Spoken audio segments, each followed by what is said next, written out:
أهلا بيكم.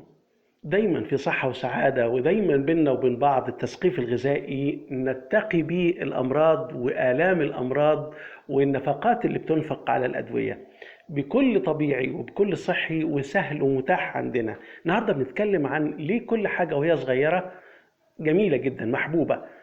الخيار وهو صغير طعمه حلو وجميل جدا ولونه حلو، والكوسة وهي صغيرة، البصل في الحجم الوسط ما يتخافش منه، كل النباتات إن كانت فاكهة أو خضروات الشكل بالاعتدال أجمل كتير.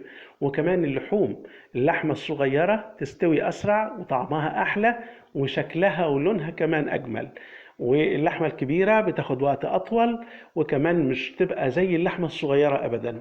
هو كل حاجة وهي صغيرة جميلة، لكن لما بتكبر قيمتها بتقل ولا إيه؟ لازم نفكر مع بعض وهنجاوب مع بعض حالا.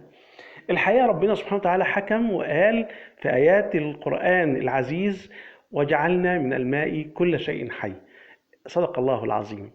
فعلا المية هي محور الحياة.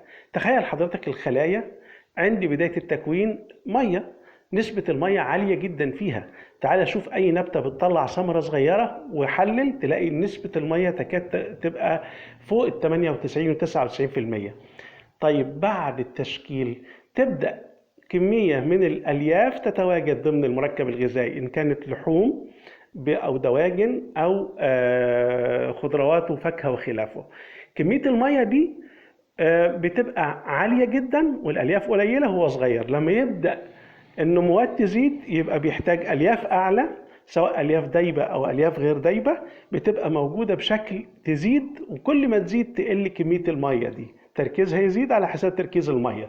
طيب كمية المية دي مذاب فيها إيه؟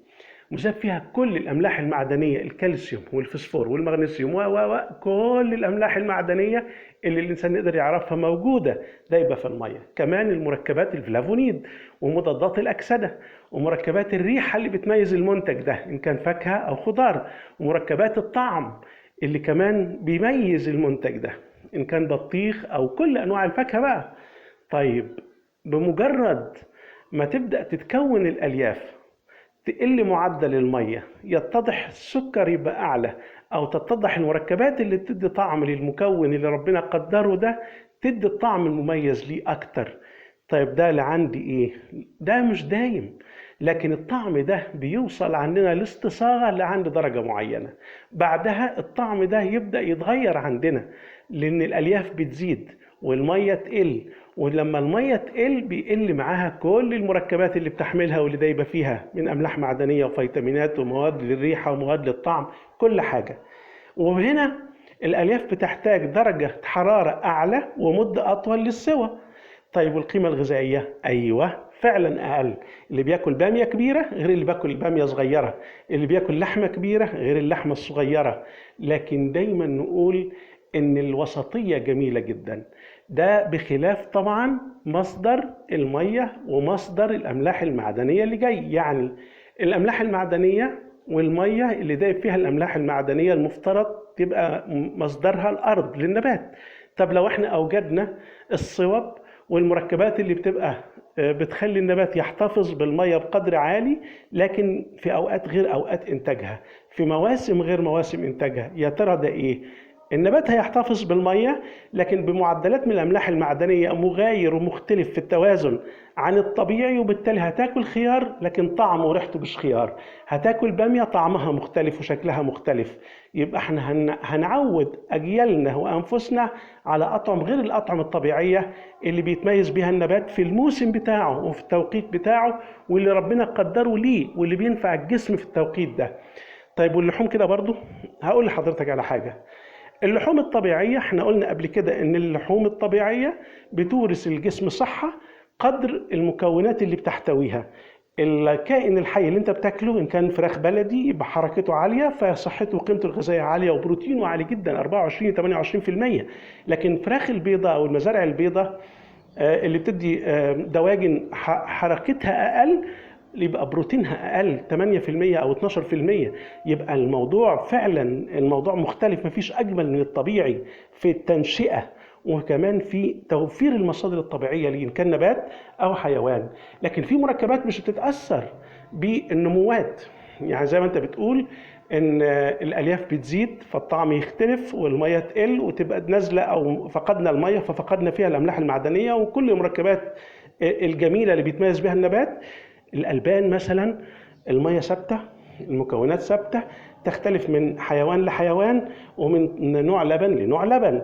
أيوة، لكن مركباته ثابتة وجميل جدا ورائع. بيختلف عندنا لو عملنا معاملات حرارية مختلفة، الناس اللي متعرفش تغلي لبن اللي عند دلوقتي أو بتحط ألبان على أنواع من الفاكهة أو الأسانسات بتضيع قيمته الغذائية، أو بتعمل جبن وتخمر بطريقة غلط.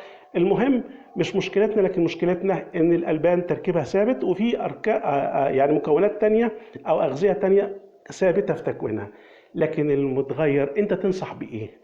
أنصح إنك تجيب المركبات الوسطية اللي مش صغيرة قوي فيها نوعية عالية وقليلة الأملاح، لأن المية لما بتزيد تركيزها قوي بيبقى الأملاح والألوان والمركبات الطعم والمركبات اللي قلنا عليها بتبقى تركيزها مش باين، والسكر في الفاكهة ساعتها مش باين. جرب كده كل برتقان أخضر ولا برتقان مستوي، موز أخضر ولا موز مستوي. دايما كمية المية العالية قوي ما بتوضحش قيمة المكونات التانية.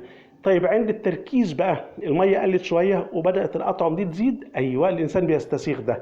طب لو صبرنا أكتر لا، القيمة بتروح وبالتالي الرغبة بتروح في المكون ده. يبقى كل شيء معتدل جميل جدا ونحافظ عليه.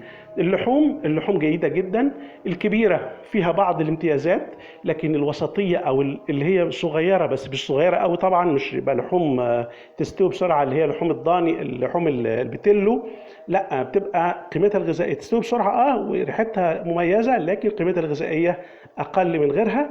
اللحوم الكبيرة بروتين عالي لكن ألياف أعلى، ودهون تبقى أصعب وأعقد شوية.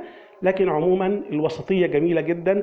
ناكل الوسط في العمر، ناكل في الموسم بتاعه، ودايما نقول اللي يلجأ للحاجة الكبيرة في السن مش